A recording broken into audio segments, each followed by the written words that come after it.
Hi everyone. DC and RCB మధ్య జరిగిన match చూసుకున్నట్టయితే ఆర్సీబీ వాళ్ళకి ఇది ఒక రివెంజ్ మ్యాచ్. ఈ రివెంజ్ మ్యాచ్లో ఆర్సీబీ అయితే నేనైతే ఓడిపోద్ది అనుకున్నా ఒకనొక టైంలో. ఎందుకంటే 4 ఓవర్ల వద్ద 26 రన్స్కి 3 వికెట్లు అయితే కోల్పోయారు ఆర్సీబీ వాళ్ళు.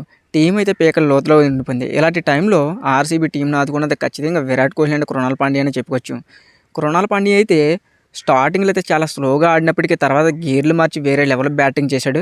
అలాగే విరాట్ కోహ్లీ చాలా అంటే చాలా మంచి సపోర్ట్ అందించాడు. విరాట్ కోహ్లీ గురించి మనకు తెలిసిందే, టీము కష్టాల్లో ఉన్నప్పుడు తమ సొంత రికార్డ్స్ కాకుండా టీం కోసం ఎలాగ ఆడాలో అలాగ ఆడతాడు విరాట్ కోహ్లీ.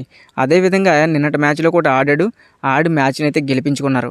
ఈ మ్యాచ్లో చూసుకున్నట్టయితే ఖచ్చితంగా క్రెడిట్స్ ఇవ్వాల్సింది కృణాల్ పాండ్యాకి.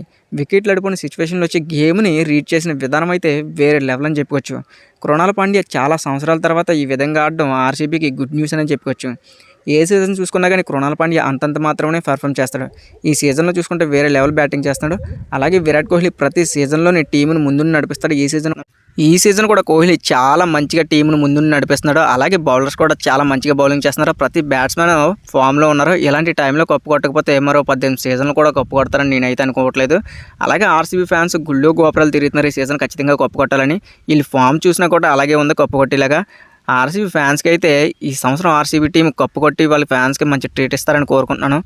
మన వీడియో నచ్చితే లైక్ చేయండి, కామెంట్ చేయండి, మన ఛానల్ని సబ్స్క్రైబ్ చేసుకుంటే కొంచెం మీ సపోర్ట్ చూపిస్తారని కోరుకుంటున్నాను.